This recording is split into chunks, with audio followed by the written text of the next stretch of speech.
L'art contemporain exclut-il le spectateur? Et si cette chaîne vous plaît, pensez à vous abonner. Merci et bonne vidéo. Bonjour tout le monde, j'espère que vous allez bien. Alors, stream de la rentrée. On va regarder un petit peu l'actu artistique, culturelle. Et il y avait déjà un article qui m'intéressait. Un article de The Conversation. Site extraordinaire, hein, bien sûr, pour se renseigner un petit peu sur tout ce qui se fait d'un point de vue au niveau de la société, avec une expertise universitaire. Moi, c'est ça que j'aime bien avec ce format-là, c'est qu'on est vraiment sur de l'expertise. Et là, il y avait notamment cet article que je trouvais très cool d'un point de vue réflexion sur notre rapport à l'art, écrit par Antonio Félix Vico Prieto de l'université de Jaén. J'espère que je le dis bien. Voilà, est-ce que c'est normal de ne pas comprendre une expo d'art contemporain? Oh, je spoil, hein, j'ai pas lu, hein, mais oui. et oui, c'est normal.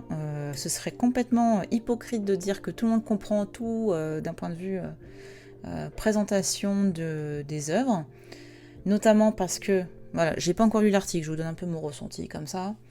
Déjà, l'art contemporain, donc l'art actuel, a besoin de casser des codes. Donc, justement, l'idée, c'est de faire poser des questions, de faire réfléchir et de surprendre, peut-être d'émouvoir aussi quand on sait, mais en tout cas de susciter l'étonnement, ça c'est certain. Pour justement amener du questionnement, de la curiosité.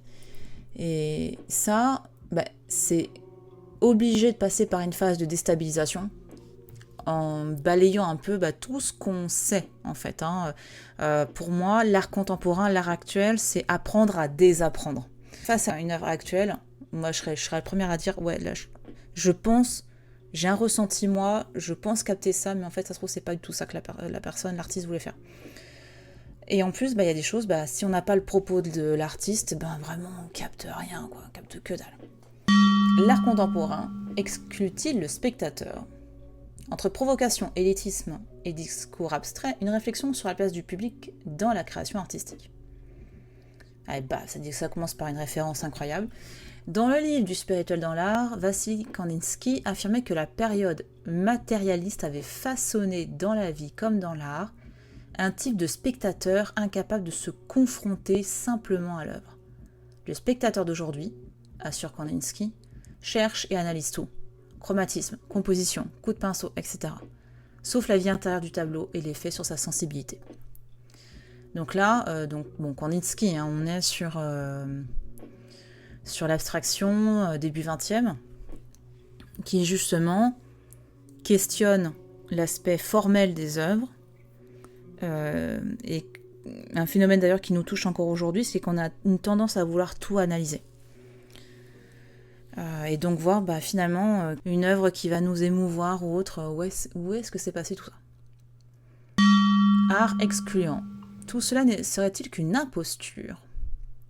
De fait, aujourd'hui encore, l'art contemporain demeure souvent une expérience non assimilée. Le critique britannique John Carey racontait dans What Good Are the Arts que pour promouvoir la Biennale de Liverpool 2004, des affiches chez Badge montraient une poitrine féminine nue et un pubis avec poils pubiens, dessinés par Yoko Ono, avaient été distribués dans la ville. Cela avait profondément choqué le public britannique. Oui. Pour John Carey, les organisateurs étaient convaincus que les citoyens qui s'étaient plaints vivaient à un niveau de sophistication bien inférieur au leur. Ils avaient une posture délibérément excluante, notamment à l'égard des couches de population au niveau d'éducation plus faible que le leur et souvent aussi moins favorisées économiquement. De toute évidence, la Biennale de Liverpool ne cherchait pas à transmettre des idées à un large public. Tout son matériel explicatif visait à exclure les citoyens ordinaires. Donc effectivement, il y a cette question du mépris social dans l'art contemporain. Les visiteurs des expositions d'art contemporain ont souvent le douloureux soupçon que tout ce qui est exposé n'est qu'une supercherie. Parce que effectivement, en général, le ressenti du public, au-delà du « oh là là, ils se prennent la tête, on comprend rien », financièrement, c'est ils sont payés pour ça, tout cet argent pour ça, voilà. On peut dire que le concept d'art a évolué depuis l'Antiquité classique. où il reposait sur une vision objective, fondée sur l'idée de beauté et des règles artistiques, vers la pensée esthétique de notre époque. Celle-ci repose sur une vision subjective de l'art, qui ne réside pas dans une caractéristique particulière de l'objet, mais dans la capacité réceptive du sujet.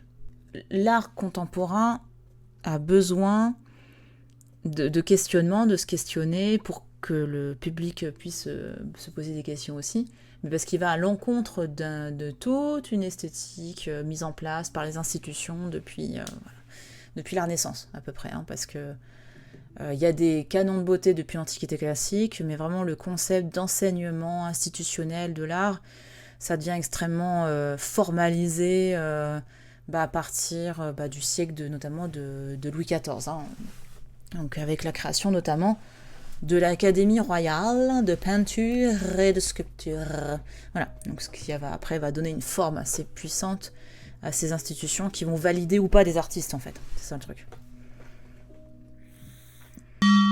Ainsi, dès le XXe siècle, les artistes ont développé la liberté de défendre leurs idées en dehors des cadres de la beauté, des règles et du bon goût.